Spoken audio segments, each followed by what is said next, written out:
हम हमेशा सियासत से शुरू करते हैं, लेकिन अनफॉर्चुनेट है कि खेल में सियासत आ चुकी है, जिसकी वजह से चैंपियंस ट्रॉफी के मामले पर डेडलॉक खत्म होने के नाम नहीं ले रहा था। अब एक फॉर्मूला सामने आया है। ये नया फॉर्मूला चैंपियंस ट्रॉफी से लागू होगा, अगले 3 साल तक रहेगा। जराये के मुताबिक चैंपियंस ट्रॉफी का मामला वोटिंग मरहले से पहले ही हल होने की उम्मीद है। अब ये नया फॉर्मूला क्या है? ये नया फॉर्मूला है चैंपियंस ट्रॉफी से जब अगले 3 साल तक क्या होगा। नए फॉर्मूले में भारत दुबई में मैचेस खेलेगा। चैंपियंस ट्रॉफी के शेड्यूल और वेन्यूज का ऐलान भी जल्द होगा। पाकिस्तान पहले ही इजाफी रकम की पेशकश मुस्तरद कर चुका है। फॉर्मूले का नाम हाइब्रिड मॉडल नहीं होगा। आप फॉर्मूले का नाम कुछ भी रख दें, लेकिन सिचुएशन क्या होगी? दूसरी जानिब आईसीसी ने भारतीय क्रिकेट बोर्ड को फॉर्मूला मानने का मशवरा दे दिया है। नोमान चौधरी क्रिकेट एक्सपर्ट हमारे साथ मौजूद, उनको वेलकम करते हैं। अस्सलाम वालेकुम Noman, thank you so much for your time and a very good morning. तो क्या खबरें हैं कि क्या होने जा रहा है? क्या हाइब्रिड मॉडल ही होगा? हम अपना फाइनल जो है वो देने के लिए तैयार हैं या नहीं है? अभी तक चीज़ें फाइनल नहीं हो रही हैं। What's the news? वालेकुम सलाम, thank you so much for having me. सबसे पहले तो देखें, पाकिस्तान क्रिकेट बोर्ड का हमेशा से एक ही मौकफ रहा है कि हमने हाइब्रिड मॉडल नहीं खेलना। लेकिन अब एक डेवलपमेंट ये है कि पाकिस्तान ने एक स्टेप फॉरवर्ड लिया है कि वो दैट इज के पार्टनरशिप फार्मूला या हम फ्यूजन फार्मूले पे जा रहे हैं। लेकिन एक डेडलॉक जो है वो अभी तक बरकरार है as we speak right now. आज की लेटेस्ट डेवलपमेंट है वो ये है कि इंडिया तमाम तर प्रोसीडिंग्स में फॉर नाउ एग्री कर रहा है, लेकिन सबसे बड़ा एतराज है चैंपियंस ट्रॉफी के फाइनल का। अब पाकिस्तान एक जो है वो 1 पॉइंट एजेंडा रख रहा है कि यस फाइनल हम हाइब्रिड मॉडल पे बिल्कुल खेल लेंगे, कोई मसला नहीं है, लेकिन फिर आपके जो टूर्नामेंट्स होंगे, जो आपने अगले साल वुमेन वर्ल्ड कप होस्ट करना है, जो आपने 2026 में T20 वर्ल्ड कप होस्ट करना है श्रीलंका के साथ, फिर आपने 2029 में आपने चैंपियंस ट्रॉफी होस्ट करनी है, वो तमाम तर टूर्नामेंट्स जो है उनका फाइनल भी अगर पाकिस्तान ने क्वालिफाई किया तो वो हाइब्रिड मॉडल पर होगा। ये एक ऐसा पॉइंट है जिस पर अब तक जो है वो डेडलॉक है, और पाकिस्तान क्रिकेट बोर्ड हो गए या जो बाकी मेंबर कंट्रीज हैं वो आईसीसी की अगली मीटिंग से पहले ये तमाम तर चीजें on sidelines on bylines जो है उसको फाइनलाइज करने की कोशिश कर रहे हैं। लेकिन स्टिल जिस तरह आपने भी कहा कि डेडलॉक ऐसा है कि वो खत्म होने का नाम ही नहीं ले रहा। अब बात यह है नोमान के पाकिस्तान की जो फुटिंग्स हैं वो कितनी स्ट्रॉन्ग है। We have been talking to the experts, और वो ये कहते आए हैं कि जी हमें लॉबिंग करनी चाहिए थी, हमें दीगर ममालिक के साथ लॉबिंग करनी चाहिए थी। ये तमाम तर चीज़ें ना एक तरफ हो जाती हैं जब हमें ये समझ में आता है कि आईसीसी की अर्निंग फ़ी डॉलर का 80 सेंट भारत कमा के देता है। और बात आई गई है ना फाइनेंशियल भरमबाजी पे, इफ आई मे से इट लाइक दैट, कि इंडियन जर्नलिस्ट से लेकर इंडियन क्रिकेट एक्सपर्ट्स तक और इंडियन बोर्ड तक सब अपना जो पैसा है जो वो इतना ह्यूज लेकर आते हैं इस गेम में, उस पे जो है वो उस पे वो उसका दम भरते हैं। ऐसी सिचुएशन में पाकिस्तान के पास क्या ऑप्शन है? ये तो बात कही जा रही है कि पाकिस्तान को इजाफी पैसे देने की बात की गई थी, वो मुस्तरद कर दी, बट हमारी इतनी स्ट्रॉन्ग फुटिंग है कि हम ये भी मुस्तरद कर दें, वो भी मुस्तरद कर दें, ऐसे इसको भी हटा दें, उसको भी हटा दें। पाकिस्तान कहाँ जाके वो होता है ना, वो हमारा जो एक थ्रेशोल्ड पॉइंट है वो कहाँ तक है?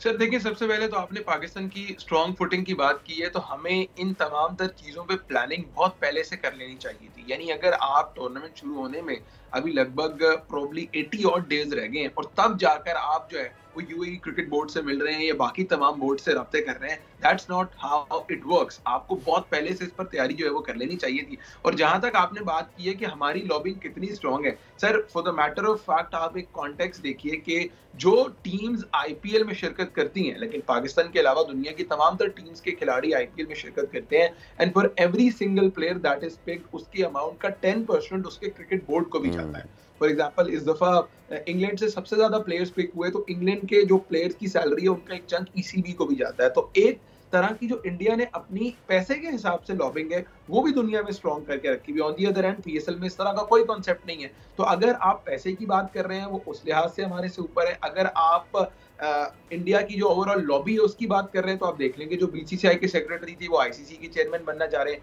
यानी हर लिहाज से इंडिया ने पाकिस्तान को सरपास किया है। और आप चाहे इस वक्त आके एट दिस पॉइंट आके आप कुछ भी कर लें, आप उनके मुकाबले में, आप उनकी लॉबिंग के मुकाबले में कुछ भी नहीं कर सकते। यानी इंडिया जो कहेगा आपको थोड़ा सा ट्विक्स एंड टर्न करके उसको मनाना पड़ेगा। अब वो ट्विक्स एंड टर्न यही हो सकते हैं कि जी नया फ्यूजन फार्मूला आ गया, नया पार्टनरशिप फार्मूला आ गया, बट ये आप देख लीजिएगा होगा वही, चलेगी वही जो टीम इंडिया कहेगी, जो इंडियन क्रिकेट बोर्ड कहेगा, क्योंकि they are financially very strong और उनकी लॉबिंग बहुत तगड़ी है। फिर तो नौमान इतना ज़्यादा फस क्रिएट करने की ज़रूरत ही नहीं है ना। वर्चुअल मीटिंग पहले होनी थी, फिर वो नहीं हुई, आई एम सॉरी, पहले बोर्ड मीटिंग होनी थी, वो नहीं हुई, फिर मतलब कि इतना ज़्यादा करने की क्या ज़रूरत है। जस्ट स्टेट द फैक्ट्स और कर दे फिर जो करना है, क्योंकि बाकी तो सारी एक्सरसाइज फ्यूटाइल हो रही है। यहाँ पे स्टेडियम्स की तज़ीन आराइश हुई है, यहाँ पे इतना सारा पैसा लगा है पाकिस्तान में। तो माई क्वेश्चन इज़ कि फ़र्ज़ कीजिए पाकिस्तान, आपने कहा ना कि अभी इन्होंने यूएई क्रिकेट बोर्ड से राब्ते करने शुरू किए, फ़र्ज़ कीजिए हम अभी नहीं साल पहले कर लेते, हम ऑस्ट्रेलिया को भी मना लेते, हम इंग्लैंड, हम सबको कह लेते कि जी आपने बोर्ड मीटिंग में ना हमारे हक़ में फ़ैसला देना है, और हमने भारत को या तो बाहर करना था या फिर जो भी करना था हम वो कर लेते। सवाल मेरा ये है कि इन सबको मनाने के लिए पाकिस्तान के पास क्या था कि इन्हें ऑफ़र करे।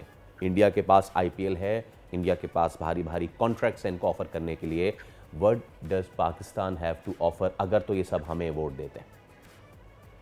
सर देखिए, सबसे पहले तो आपके स्ट्रॉन्ग डिप्लोमेटिक या स्ट्रॉन्ग क्रिकेटिंग टाइज होने चाहिए थे। अगर, और वो किस तरह होते हैं कि अगर आपकी क्रिकेट बोर्ड में सबसे पहले कंसिस्टेंसी, दूसरा क्रिकेट बोर्ड के मामलात क्रिकेट जानने वाले लोग चलाएं। ठीक है, मतलब मैं किसी के खिलाफ नहीं हूं, बट आप ये चीज देखिए, मैं थोड़ा सा आपको कॉन्टेक्स्ट देता हूं कि इंडियन क्रिकेट बोर्ड देख लें। कभी आपने सुना है कि जी इंडिया का डोमेस्टिक स्ट्रक्चर हर 3 महीने, 4 महीने, 1 साल बाद चेंज हो गया? हरगिज़ नहीं। कभी आपने सुना है कि इंडियन क्रिकेट बोर्ड में उनका सेक्रेटरी या बोर्ड का चेयरमैन हर नई हुकूमत के साथ आते चेंज हो रहा है? हरगिज़ नहीं। हर नई हुकूमत के आते साथ ही उनके क्रिकेट में हेड कोचेस या बैटिंग कोच, बॉलिंग कोच नहीं चेंज हो रहा। ये कंसिस्टेंसी है जो इंडिया के पास है, और यही कंसिस्टेंसी एक ट्रिकल डाउन इफेक्ट के तहत फिर इंडिया बाकी जो है वो अपने तमाम तर रिलेशंस में भी ट्रांसपायर करता है। और on the other hand Pakistan में ये कंसिस्टेंसी नहीं है। हमारी हर हुकूमत में नया कोच, नई सिलेक्शन कमेटी, नया क्रिकेट बोर्ड का चेयरमैन। तो शायद ये वजह थी कि हम लॉबिंग नहीं कर पाए, शायद ये वजह थी। अब 2023 के एशिया कप की आप एग्जांपल ले लीजिए।